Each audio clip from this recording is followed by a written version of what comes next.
2020년 7월 27일 월요일, 오늘은 요한복음 2장 말씀입니다. 9절, 10절, 11절 말씀. 연회장은 물로 된 포도주를 맛보고도 어디서 났는지 알지 못하되 물 떠온 하인들은 알더라. 연회장이 신랑을 불러 말하되 사람마다 먼저 좋은 포도주를 내고 취한 후에 낮은 것을 내거늘 그대는 지금까지 좋은 포도주를 두었도다 하니라.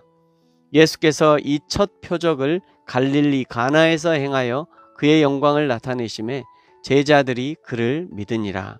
아멘. 예수님이 세례 요한에게 세례를 받으시고 다시 갈릴리 지역으로 올라가십니다. 이제 공식적인 공생애를 시작하시면서 세례 요한의 제자들도 예수님의 제자 삼으셨습니다. 오늘 2장 1절에 사흘째 되던 날 가나에 혼례가 있었다 말씀합니다. 가나는 예수님이 사셨던 나사렛이란 동네 바로 옆 동네입니다.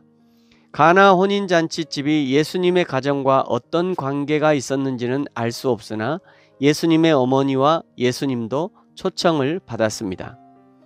그리고 예수님의 어머니는 그 혼인잔치에서 중요한 임무를 맡으셨는데 바로 술을 관리하는 임무였습니다. 그때나 지금이나 술은 잔치집에서 가장 중요한 요소 중에 한 가지입니다. 술은 잔치에 흥을 돋우는 역할을 하고 방문한 손님들을 최선으로 대접하는 역할을 하는 것이었습니다. 그 중요한 임무를 혼인잔치집에서 예수님의 어머니 마리아에게 부탁을 한 것이죠. 그런데 그 포도주가 떨어졌습니다. 포도주가 떨어졌으니 잔치가 끝나야 할 것 같습니다.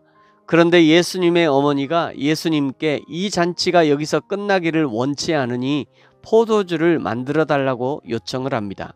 그러자 예수님이 4절에 여자여, 우리 성경에는 여자여 라고 번역이 되어 있지만 원어 헬라어는 귀네, 부인이라는 단어입니다. 여성을 존중하고 귀하게 부르는 단어인 것이죠. 부인, 나와 무슨 상관이 있습니까? 내 때가 아직 안 되었습니다 라면서 마리아의 요청을 거절하는 것처럼 말씀을 하십니다. 먼저 왜 마리아는 예수님께 포도주를 요청하셨을까? 마리아는 어려서부터 예수님을 가장 가까이에서 섬겼던 사람입니다. 그러므로 예수님의 인성과 그 안에 신성이 있다는 것을 누구보다 잘 알고 있었을 것입니다. 그래서 예수님께 요청할 수 있었던 것이죠. 사랑하는 성도 여러분, 우리도 때로 혼인집에 포도주가 떨어져 버린 것처럼 내 인생의 기쁨도 떨어지고 의욕도 떨어지고 때로는 믿음이 바닥을 치고 아무것도 할 수 없고 하기도 싫고 정말 인생의 막다른 골목에 도착한 것 같은 그런 때가 있을 것입니다. 그때 예수님께 도움을 요청하시기 바랍니다. 예레미야 33장 3절은 기도의 때만 써먹는 말씀이 아닙니다. 어떤 상황과 형편에서도 우리의 기도를 들으시는 하나님 앞에 이 말씀을 붙들고 하나님의 도우심을 요청하는 것이죠. 너는 내게 부르짖으라. 내가 내게 응답하겠고 내가 알지 못하는 크고 비밀한 일을 내게 보이리라. 아멘. 어찌 보면 예수님의 대답은 냉정하기까지도 한데 그래도 예수님은 어머니 마리아의 요청에 응답해 주십니다. 마리아의 믿음을 보십시오. 5절 너희에게 무슨 말씀을 하든지 그대로 하라. 대단한 믿음의 소유자입니다. 아들 예수에게서 하나님의 모습을 보았으니 이렇게 담대한 믿음의 행동을 요구할 수 있는 것입니다. 우리의 신앙은 언제 담대해지느냐? 살아계신 하나님을 실제로 경험할 때 담대해집니다.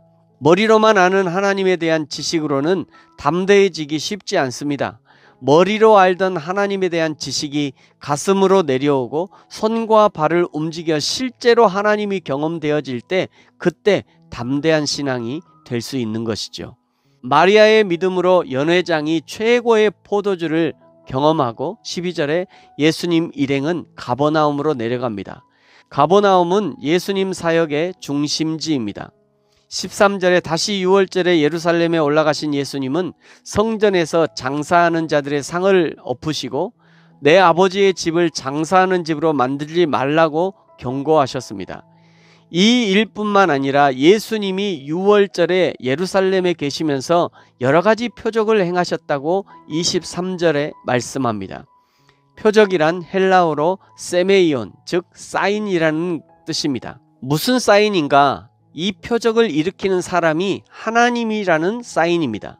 이 표적을 일으키는 사람이 메시아라는 사인이죠. 예수님이 행하시는 사인을 보고 많은 사람들이 예수님을 믿게 됩니다. 그러나 24절 예수님은 사람을 의탁하지 않기로 합니다. 왜 그런가? 사람을 아셨기 때문이고 25절에 사람의 속에 있는 것을 아셨기 때문입니다. 사람 속에 무엇이 있을까요? 자신에게 이득이 되고 오병이어의 군종처럼 자신의 배를 채워주면 환호를 하지만 그러나 언제든지 여차하면 예수님을 향해 돌을 던질 준비가 되어 있는 인간의 이중성을 아셨던 것입니다. 사랑하는 성도 여러분, 저와 여러분은 오늘 어떤 모습으로 하나님 앞에 서 있습니까? 마리아처럼 예수 그리스도가 하나님이심을 인정하고 무슨 말씀을 하시든지 그대로 행할 준비를 하고 서 있습니까?